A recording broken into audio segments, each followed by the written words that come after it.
Representative Paul Gosar, who represents a district in Arizona, he is a Republican Party representative, did an excellent job at a public meeting, and I want to share a portion of the clip that I see. Links are down in the description here. I give him 2 thumbs up for the job that he did. Also, I tried to clean up the audio, but I didn't find the audio all that clear, so you might have trouble understanding some of the words. I have my own life, and my body is filled with barium, aluminum, and strontium, and no one's doing anything about it. That's why I'm here today, because we want answers and we want something done instead of being placated and have people make fun of us about tinfoil hats. Well, go get your blood tested. You'll throw your tinfoil hat away as well as your jokes. This is a serious matter. I didn't come to this state to live. We all are well aware geoengineering and solar radiation management is going on worldwide. My question is, what are you going to do about it, and when? And there we have it. Geoengineering to mitigate total solar irradiance so that human-caused warming of the planet would be offset by decreasing some of the sunlight that Earth receives using, and I quote, barium, aluminum, and strontium.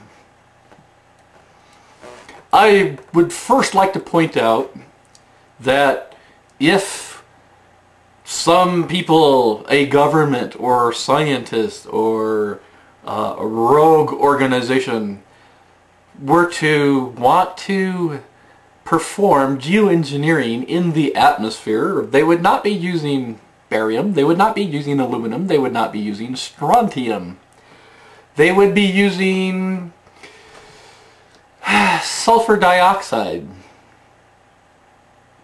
And they would be doing it at high altitude, just above the troposphere, almost into the stratosphere. They would not be at 30,000 feet spraying barium, strontium, and aluminum to block that sunlight. As for what the representative will do about it, we'll let him answer. Who are science guys here? He asked, who are the science guys here? We don't need science. We got eyeballs. The answer, we don't need science. Really? Yes. We need science. We need science. The theory is that you put the facts together, you come up with your experiment, and then you turn it over and somebody independently gets the same result. Now, I agree with you. I don't trust my government, and it's a sad state of affairs that we don't trust our government. When we start citing stuff from United Nations, when we come up with stuff that is ambient within our air, I'm not stupid.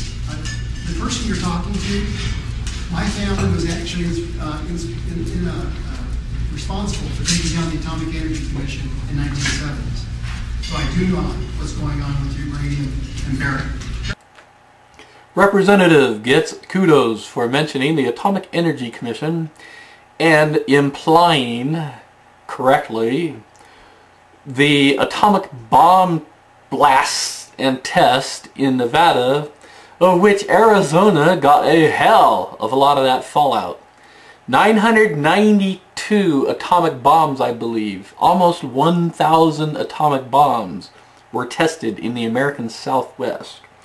And one of the most horrendous was called Dirty Harry, where 5,000 American soldiers were deliberately subjected to an atomic bomb blast to see what effect the atomic bomb would have on the soldiers' health. Scattered a hell of a lot of strontium, barium, and other metals over the American Southwest, and specifically Arizona. That is what he's talking about. Barium is one of the elements that floats through our environment all the time. Do you know what happens with the Grand Canyon? Called Risha pipes. There's uranium. It's very concentrated uranium, twice anywhere else. So our wind, we're dusty aspects, so it's actually brought up into the air. And that's what makes this video so amusing. The representative is 100% correct. American Southwest, ancient oceans, a series of them. When it erodes and the wind blows, you get barium blowing all over the place. The funny part is, the representative is the sane person, and the person he's talking to, several of them apparently, are on another planet entirely. We're talking about what's being dispensed by aircraft. Well, there's nothing there. I mean, when we start talking to different universities and reputable aspects, there's no replication they can find at all.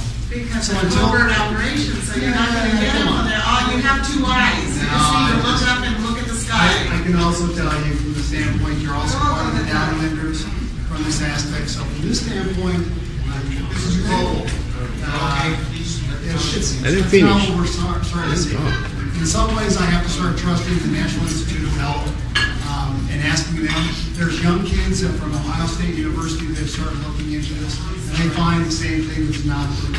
We've been researching and studying it for years and years. Many of us have many citizens. We're up to millions right now globally that have researched this. There is people all around the world. Let them finish. There is people all around the world testing their blood, the soil, snow, rainwater, and aluminum, barium, strontium is not just on the rise a little bit, it's off the charts. It's extremely concerning. It's coming from somewhere. It's global, and the only way that can happen is if it's airborne. We want it investigated. Usually we're not allowing speakers here, please. And that's why I feel sorry for Paul Gosar. A massive army throughout the planet. It must be tens of thousands of people flying aircraft to spew barium, aluminum, strontium throughout the atmosphere. They've been doing that for decades. A vast global conspiracy of people doing this, and at least 1 million people know about it. And what is the representative going to do about it?